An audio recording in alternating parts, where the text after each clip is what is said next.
So, I need this nice little thing just to talk about a couple of the things that I did my own research over the break about the Irish cultures. And Ireland is part of my culture, and I didn't even know some of the stuff that they do, and it's so cool. So I just did a couple little things just to show you, and then I will show you the whole Irish dance portion of it, okay?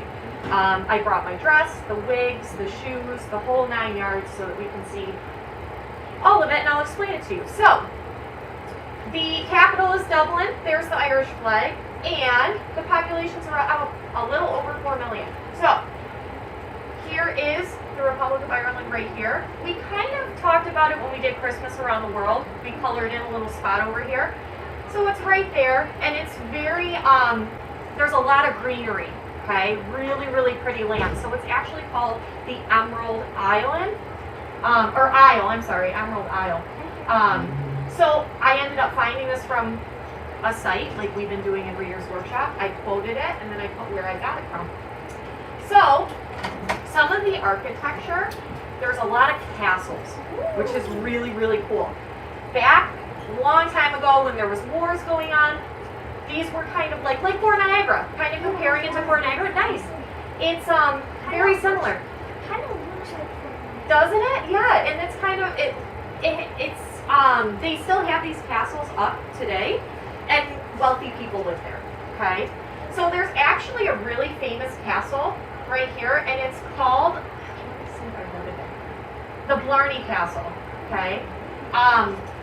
And what you do is, there's this old tradition that you can kiss the Blarney Stone. So what you do is you go up to the very top of this castle, you hang upside down, and you kiss the castle, and it's supposed to bring you good luck. Isn't that interesting? Yeah, Jack's like, I would not be doing that, okay? So, Ireland, what I've come to know when I was researching, they believe in a lot of magic, luck, leprechauns, fairies. They genuinely believe in leprechauns and fairies. So, one interesting tradition I saw that I researched, when it is your birthday, your family member actually takes you upside down and dips the top of your head in your cake for however many years old you are. Wow, I would love that. Okay, Juliana's like, yeah, she'd just have her mouth open when they're dipping her head in there, and she'd just be taking chunks of cake, right? That's what I would do. Yeah, Nico.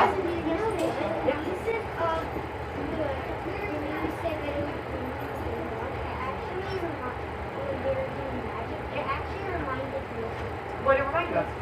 A video that I watched, it was about something with stones and lapis, and I learned that in the old days, people used to think that lapis was some sort of like ancient stone.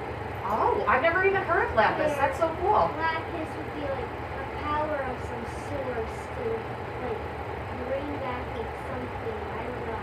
That's a really cool connection because it sounds like the Blarney Stone. They think that it was like magic to like the gods.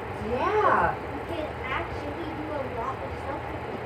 Yeah, you just taught me something Some of today. them are like making potions. Really? They make potions. And what else could you do? Well, let's think. The lapis has a lot of magic. Yeah. But it isn't like in any purpose. Yeah. Who knows? 1700s? Yeah, maybe. I'm not sure. Who knows? I kind of want to research a little bit about this. Lapis, you said it was? Lapis. I'm going to have to research a little bit about this. You taught me something new. That was a really nice connection. Thanks, Nico. Nice. So, food. This is where we're going to come into play when we're making our boxty, okay? Boxty is actually potato pancakes. And hi, I love potatoes and I love pancakes. So, we're going to be making those today after our whole demonstration. Yes. It is kind of like a hash brown. It's actually made with hash brown, so look at that.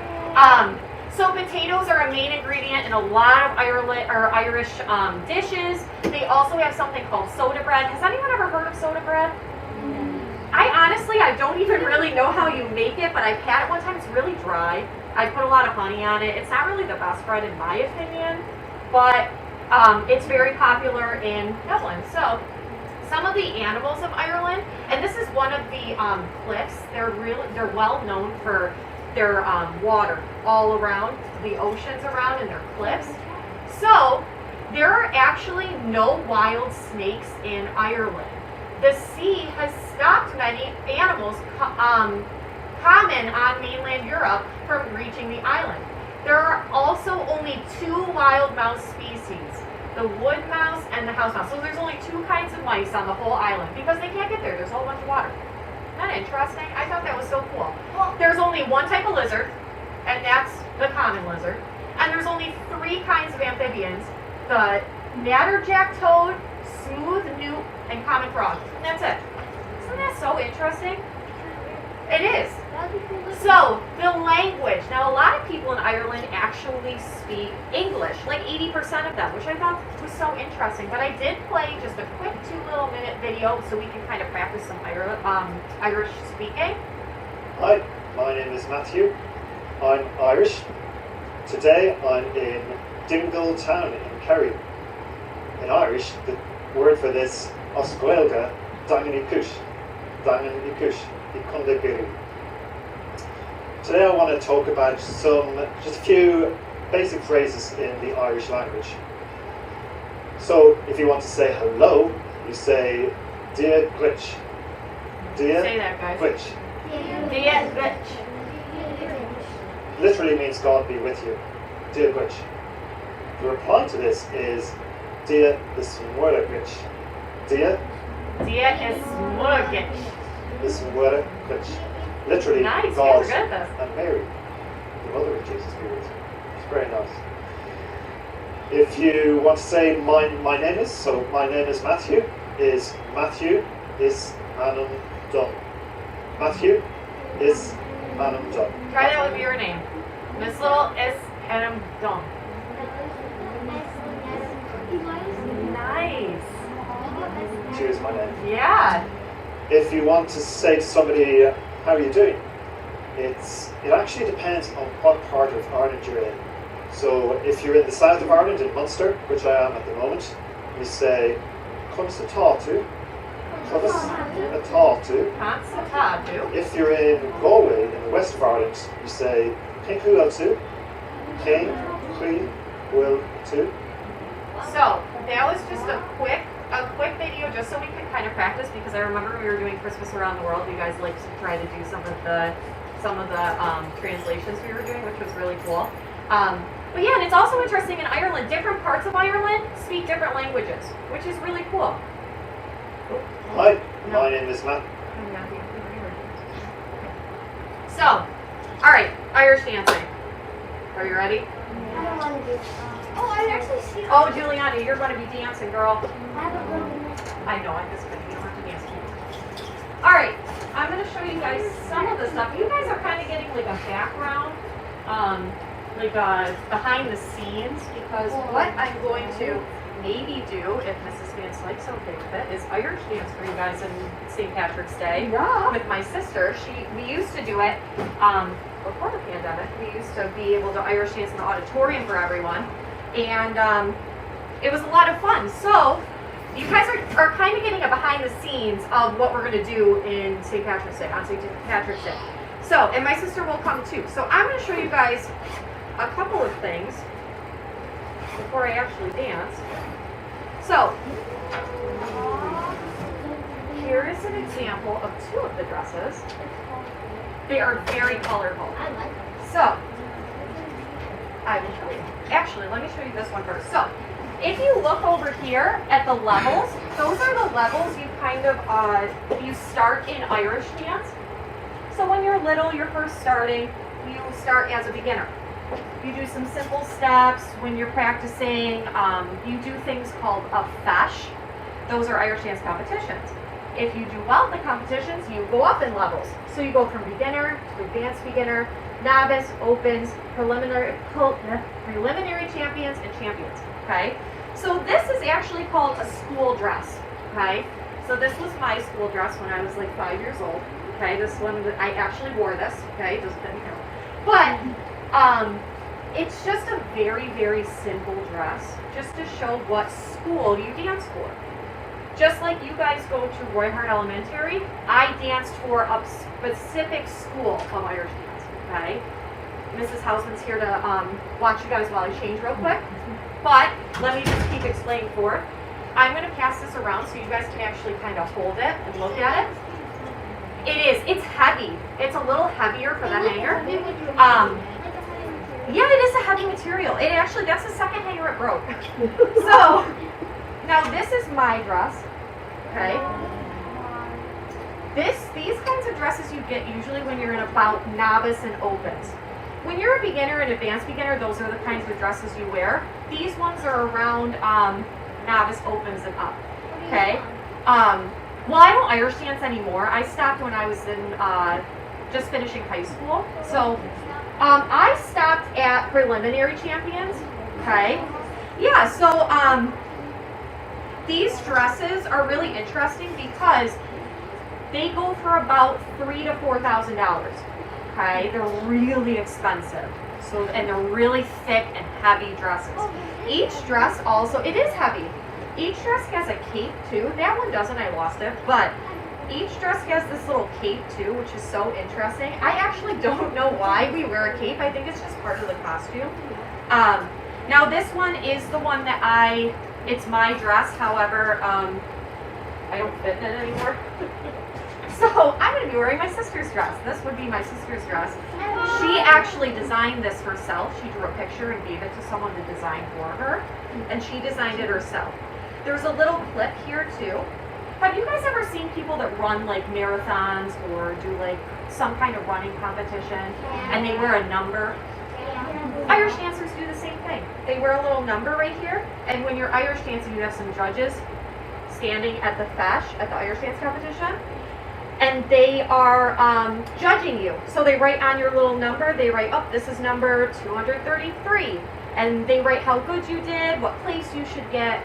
So yeah, so this is Brooks. And then I will show you guys the wig. Now I'm going to tell you a couple of things too while I'm dancing that are really, really interesting. But each costume also comes with a crown. I don't know where my sister's crown is, but this is the crown that you put in the wig, okay? I'm going to show you guys how we put the wig on.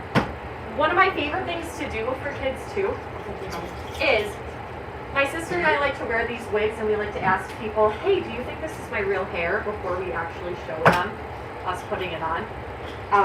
Which is really interesting because people really think that this is our real hair, which would take forever. So, does anyone want to guess why we wear these fancy, fancy costumes? Some people are in dance, right? Is anyone in dance in here? Any kind of dance? Hey, okay. And you wear fancy costumes, right? But nothing that looks like this. Why do you think these really nice, expensive costumes, why do you think we wear those, Stella? Oh! Wait, wait.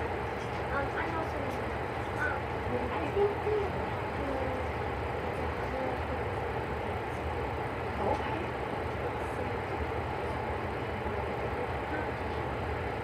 Yeah.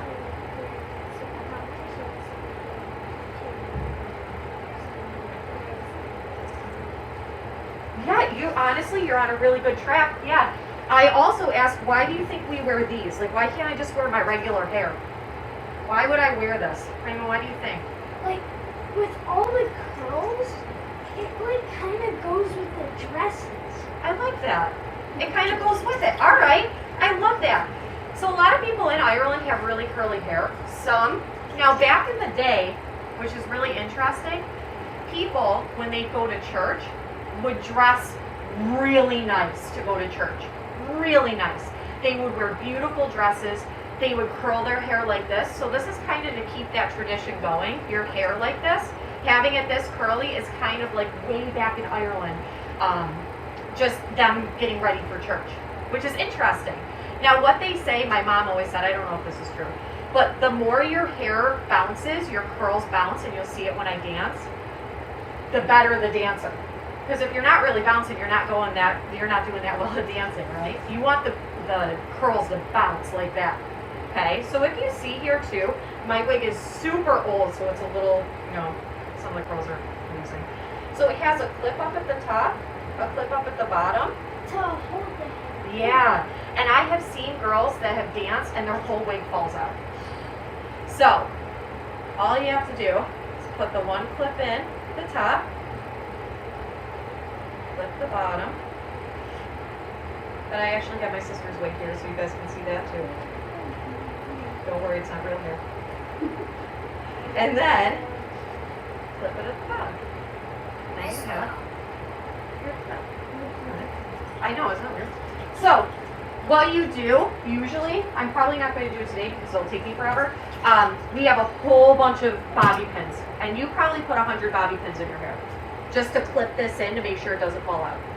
Okay, I'm not going to do it today because it actually feels pretty secure. But another thing I want to show you, actually, I'm going to give you guys the wig to pass around, and then I'm going to get changed while I do that. My sister used to wear a tiara in hers. So you can take a gander at the wig. Yeah, honey. In one moment, let me get changed real fast. This is another thing. Like I said, Irish people believe in luck, magic, and this was actually a stick of some sort that my mom's friend got from Ireland. It's a lucky stick, so we put it in our Irish dance bag, so we did put it in our competition. So I'll let you guys pass that around. I'm gonna get changed real quick. Pause. Hold on.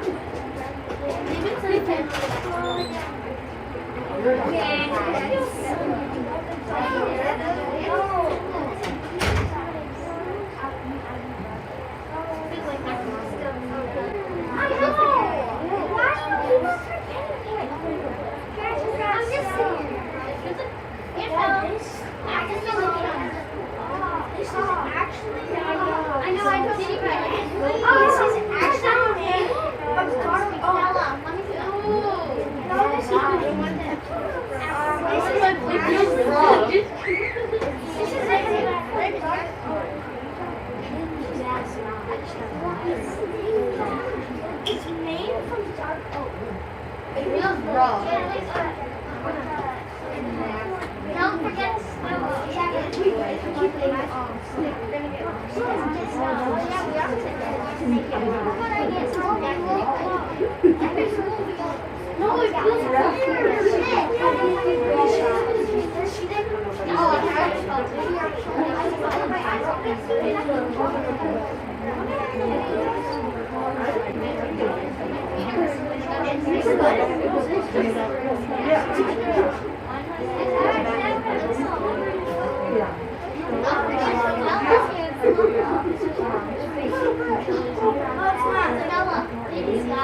That is made from dark oak.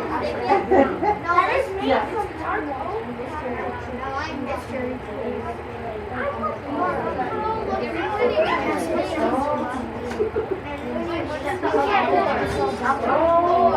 Alright,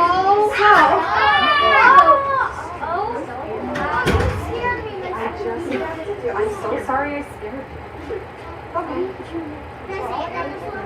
It's clip somewhere. This is my cape. Yep. Well, basically your sister's. Yes, this is my sister's. Because I can't show myself into that dress. So, I don't know where her crown is, but let me show you guys quick the shoes and the socks. Now, I ran. I'm out of shape. Okay. So, usually Irish dancers do not wear black stockings. Okay. I just kept them on because they go with my outfit. So, usually we have our legs super, super tan. Like we spray them for competitions so they stand out, okay? So, usually with that, we wear these fancy, fancy little socks called Poodle Socks, okay? Why do you think they're called Poodle Socks? They look like poodle. Yeah, so what you do is you put your Poodle Socks on, not over stockings, and then one issue is that they don't stay up very well. How do you think I could solve that problem? Bobby pins. Bobby pins? What, I'm going to bobby pin them to my skin? That That would hurt. No, what? Make them shorter. These are two different socks, but Who had an idea? how can I make them stay up? I'm dancing all around. They're going to fall down. I did. What could I do? Yeah. You put it like a rubber band and Okay, maybe a rubber band. Maybe a rubber band. Let me show you guys. I actually don't think I have any, but what we have is this little thing of glue, and it's for your skin, and you glue your socks to your skin. Yep, it doesn't hurt. Doesn't hurt. But you just put it all around your cap, and then you just put it and stick it, and it stays on. What? No. So, let me show you the two types of shoes before I dance. Nice little. We have, yeah, Maddie. I can't see it. Oh, I'm sorry, honey bun. Hold on. Let me turn it. Oh, There we go. there it is. Sorry, Maddie. Oops, sorry, I just skipped someone. Two types of shoes. Okay. I have a hard shoe. Okay. And I have a gilly. Do you guys say gilly? Okay. So, That looks like a really flat crop. it is, okay, a really flat crop. All right, I like that. I've never heard that before. Or a really flat A really flat flip-flop. Yes. Or a ballet shoe. A lot of people say these kind of look like tap shoes. And they tap too. Okay. So, these were actually made in Ireland. These shoes, it actually says right in there, made in Ireland. And if you notice on the bottom of them, there's a lot of duct tape. Why? They're not falling apart. It's not because I'm trying to... Why would I put duct tape on the bottom of these? What do you think, Brandon? Maybe so like kind of taps a little bit. Good thinking. Now, duct tape actually would make it not tap that well because it's kind of going over, this duct tape's kind of wearing away, but it's going over the tapping part. So that's a good guess, but not because of that. Why do you think, Easton? So it's not really loud. Oh, you want to be really loud. You want to be super loud. That's the point. That's the best part of hard shoes. You want to be really loud. It's the audience incorporated Well, in. then why would you have that on if you didn't want to Good question. Blakey, you want to try it out? What do you think? maybe so like Okay, so maybe it doesn't crack. That's a good guess. It's actually so we don't slip. These are actually really, really slippery. And I've fallen so many times Irish dancing in front of people, in front of shows. I have fallen right on my butt. Oh, it's so embarrassing. But I didn't duct tape my shoes. You duct tape them and you key them with a key from a car, and it makes it so you can still hear the tapping sound, but you don't fall. It's interesting. Another thing with gillies, those are slippery too. You dip your gilly in water. It makes it so that you don't slip. It's very interesting. So, now gillies, I'm going to play a couple songs for you. Gillies are actually for the real soft dancing. Juliana said it's like ballet shoes, kind of like that. When you're leaping through the air, the really elegant dancing, that's for the soft shoes. The ones that really get the crowds going, the clapping, it's really loud, that's the hard shoes. So I'm going to show you an example of two kinds of songs. I'm going to dance, but during the hard shoe part. So this is one of the soft shoe parts. Just to hear the music. Very calm, yes. This isn't it. It's going to start.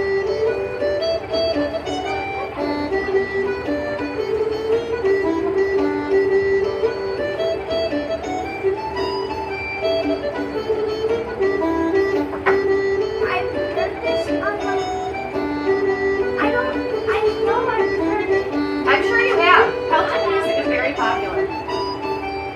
So Juliana noticed too. It's very elegant. It's smooth. It's soft. It's a very almost like a ballet style dancing, and that's called a slip jig. There's also a faster one that you can do called a reel, and that's also done in soft shoes. But for hard shoes. And one thing too I didn't mention, which was really interesting, is the hard shoes, you can actually go on your tippy toes like ballerinas do. you can go right on your tippy toes. And that's why it's really important to have duct tape right at the very top. It is very hard, yeah. So what we actually do when you first get your hard shoes, they are really stiff. These have been worn for a while. So what we used to do is we put them under our couch like this for days, so that when you took them out, they were ready and they were flexible. Very weird. Yes. I used to do that with my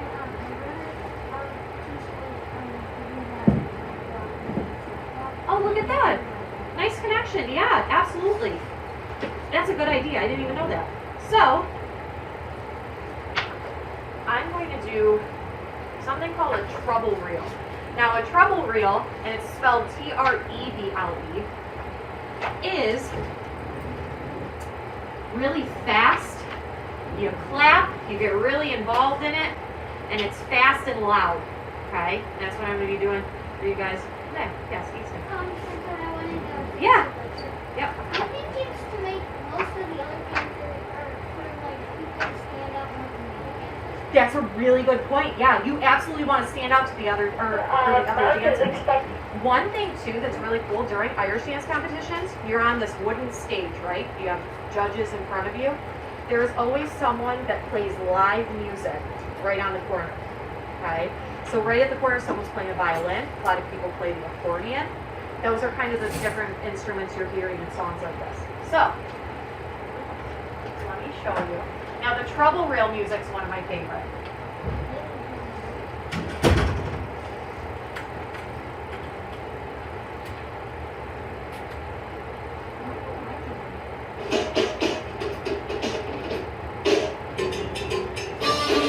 And this is usually to get people to start clapping their hands to the beat, alright?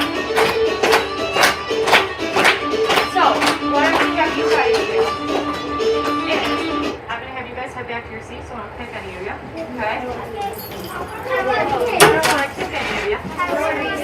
Yeah, I don't want to injure you any further, okay? I'm going to move this little across. Alright. So what I'm going to do, I think I'm right next to the camera. I'm right next to the camera. Yeah. I'm like really close, but close. Alright. I'm really close. Alright, so what you do before you start is you always start with your feet like in a V, like almost like a less than angle. Like when you're pointing the number less than another number, kind of like that. So you start going, usually I've listened to this music all my life. So I know what the, when to start, okay? So, what Irish dancers do, and Maddie, I'm going to point that down so you can see my feet.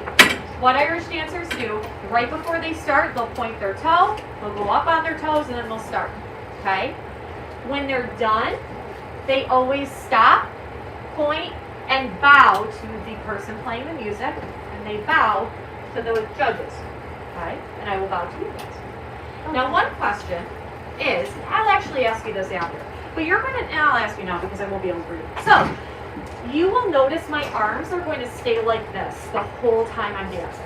They will not move. It'll look like I'm like a soldier. Why is that? I mean, this is a really fancy, fun kind of dance. Why couldn't I move my arms, move them around? They have to stay like this, as tight to my body as they could. Why is that, Jack? Maybe people focus more on their arms than their feet. Nice. That's a good thought. Good thought. Yes, Olivia.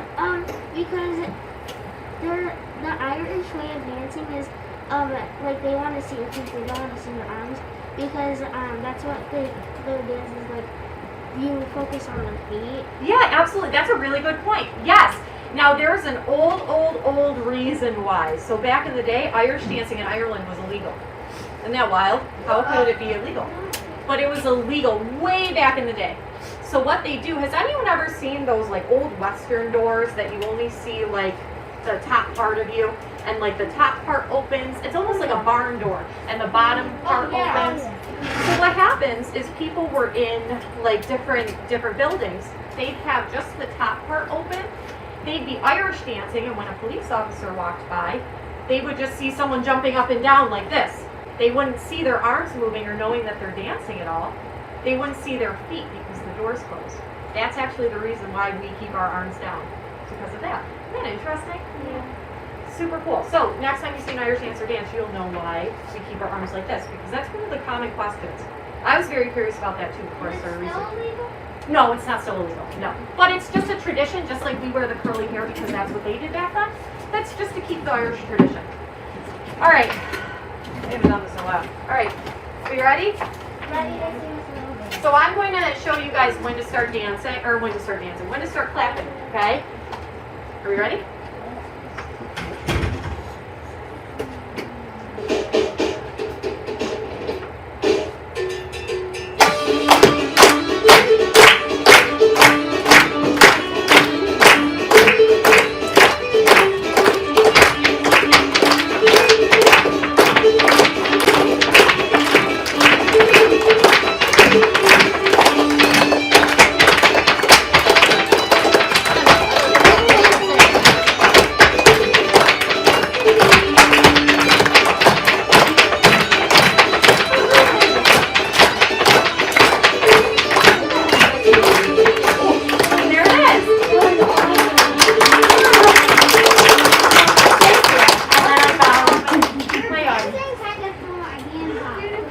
Oh yeah, it does.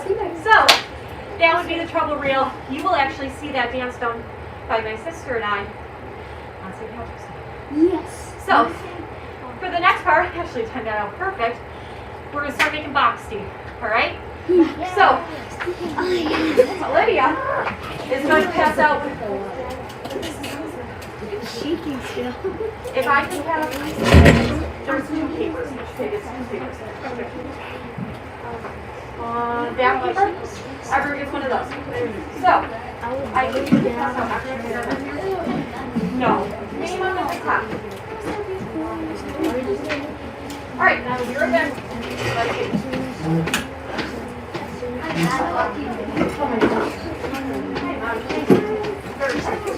I know. There's two. Yay, a pumpkin.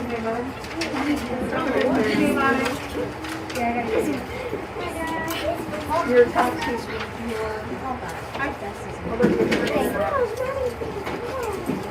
it's only one paper. Hang on, there's more coming. This is the other one. Oh, she's on, okay. So I don't need to give her paper. Who's here? Oh, that's right.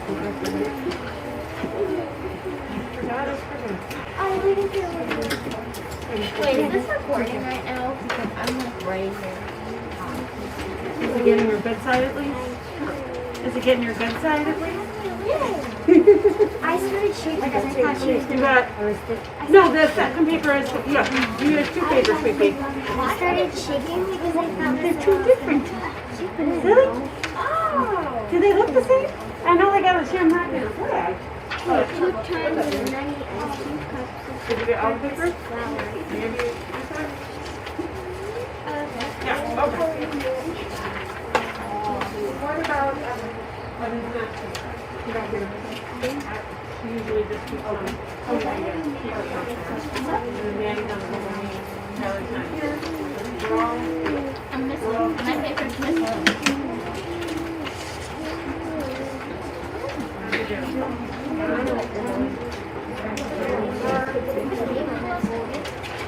Yeah, two names of all. I started shaking because I thought Miss Little was going to Yeah, exactly. They fell?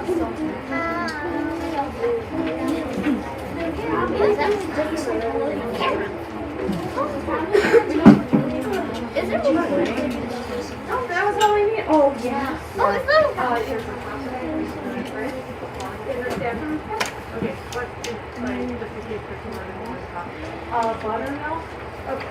And potatoes. And potatoes. I don't think anyone's bringing mashed potatoes. Oh, yeah. All right. So I actually forgot to pass this out to you guys before for the note part. But what I want you to do is looking at this page right here for first step. Okay. I want you to go under the learned part. I want you to write one thing you learned about Ireland. Maybe it was about Irish dancing. Maybe it was about maybe the languages that we talked about. Maybe it was the animals. Could be something like that. They don't have many animals. Maybe you can write why they don't have many animals.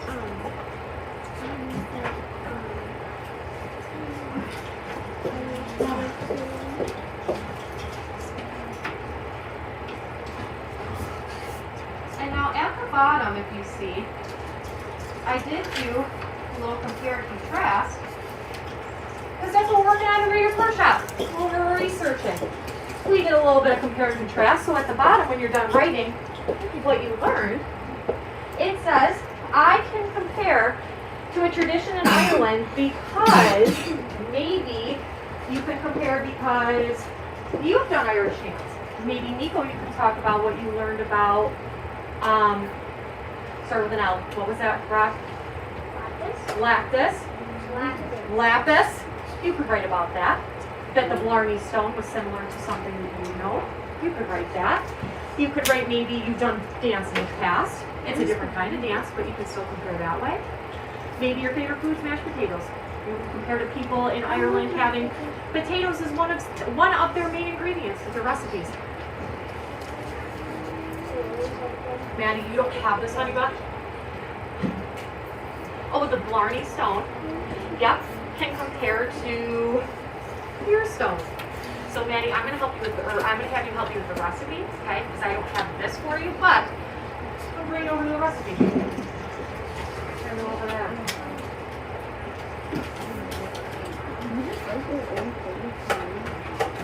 Maybe you could even talk about how you can compare to the music. Maybe what kind of music you listen to compared to what the people in Ireland listen to. Maybe you play an instrument, kind of like the people during Irish competitions play instruments. So much.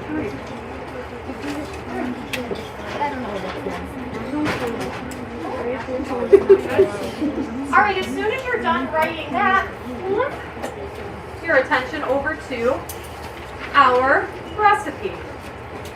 We are going to be making Irish Boxty, which is a very famous meal in Ireland. Now, if you look at the ingredients, though, they're math problems. So, you have to figure out how many cups, how many teaspoons we might need. So, what I'm actually going to do, I would have you all together at the math table, but this is the safest way to do this. So what I'm going to do is I'm going to have you look at the first one. As soon as you get an answer, raise your hand up. I'll have you come add it to the ingredients that we're doing up here. So, if you look up at the first one under ingredients, it says 2 times as many as 2 cups of flour. Write your answer down if you think you have it. Remember we did multiplication comparisons. Think about it. 2 times as many as 2 cups of flour. Brandon, what'd you get? 4. Nice. Come on down, Brandon. Hold on. Let me get some chance to come through this. All right. I'm going to have you hold the cup. And this guy right here, we're going to pour it into this red bowl. And I'm going to pour some flour. So baby, how many cups are we on? 4. Make sure you write down 4 cups. 3,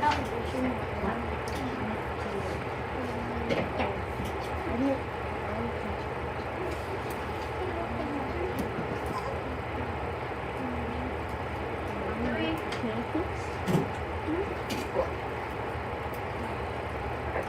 Thank you here. Put that right there. All right. The next one. 799 minus 797 teaspoons of baking powder. Take a moment. Thank you for raising your hands when you are finished.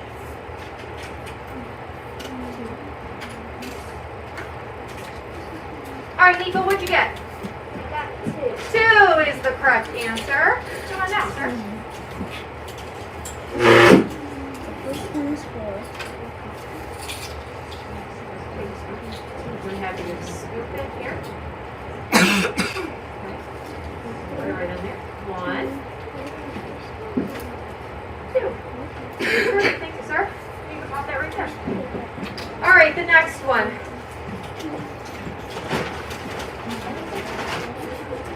2 times 1 teaspoons of salt. Oh, I love seeing all these hands. Raymond, 1, give me it. Oh, 2, 2. love that you corrected yourself. Come on down, sir. 2 teaspoons salt. I love salt. Salt's great. This everything salt. So you're going to hold that, okay? And we'll grind it. So we're going to just... I'm going to put 1 in it because a lot of it's getting on the outside. See how a lot's already going in it? So this one we already got 2 anyway. So we got a salt shaker, alright? So the grinder. This little is getting a workout today. We're getting a workout. Love this. Yay. Maybe. You can pop that in there. Perfect, thank you, Raymond. Alright. 2, oh, here's my, the best ingredient of all. 2 times as many as 2 cups of mashed potatoes. Oh, I love seeing all these hands. Amelia. 4, nice, come on down, dear. I'm gonna have to scoop.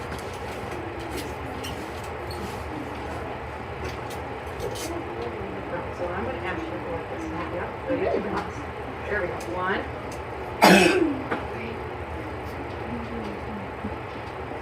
Okay. Perfect. 2.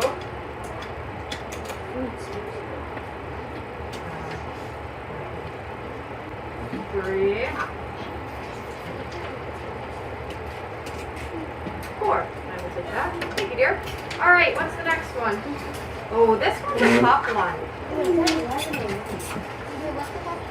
Now, it says 1.5 cups of grated raw potato. But how can I double that? Now, if you look, there's a little picture down there of some fractions. Fraction bars.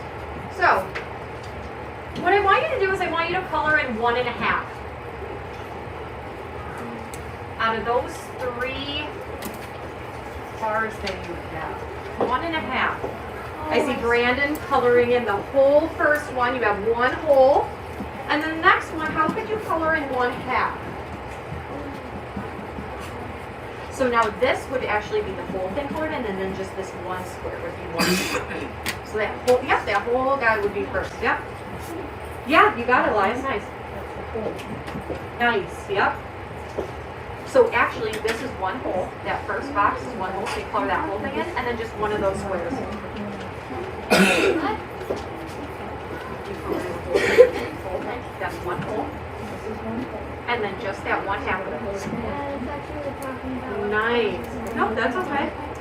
This is something newer. Nice. Nice. So actually, this would be the whole thing colored in, because that's 1 hole, and then 1/2 of this one. Yep. 1 hole and then. Now, so these are 1.5 cups. Sorry, honey. How would I double them? How many boxes in total did you color in so far? How many, Lisa? 3. Couldn't I just color in 3 more? Well, if I want to double it, if I have 3, couldn't I just add 3 more? That would double it. So go ahead and color in the last 3. And then how many whole pieces do I have? 6. So think about it. Would it be 6? How many full rectangles do you have colored in? How many? There's 3. So we need 3 cups. So 1/2 plus 1/2 would be 3. Come on down, Priscilla. Okay. Now these are, hey, you crossed it a little bit. I'm going to have you scoop in here. We need 3 cups, so that's 1 cup. I love this. Here, you know what might be helpful? Oh, that's good. You got it. It's a package. Yep. One. Just use some hand sanitizer so you always like this. That's okay. Two. Hey, I tried. And 3. There you go. All right, what's the last ingredient? Yep. 2 times as many as 2 cups of buttermilk. 4. 2 times. Stella, thanks for raising your hand, boo. What'd you get? 4 cups. Come on down. There is a lot of 4. 3 words and Sorry, hold that cup for me. 1, 2,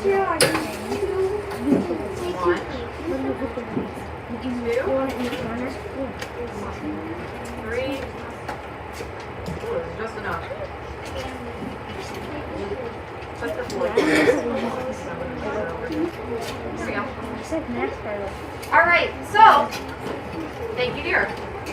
What I'm going to do now is I'm going to mix it all together. I'm going to cook it on that little skillet thing back there. You'll have it when you get back from special. Keep all the, actually put this into your green folder. Green. Should be social studies science folder. Oh, those are actually the paper clips are to keep all your papers together. We're not going to staple until the very end when we're done with Multicultural Mondays. As soon as you have it in your green folder, line up for library. All right, so now we are making the Boxty while the kids are at special. So they get to try it when they get back from specials as their snack. So we have all the Boxty ingredients, which is majority the mashed potatoes, shredded potatoes, buttermilk, baking soda, salt, and flour.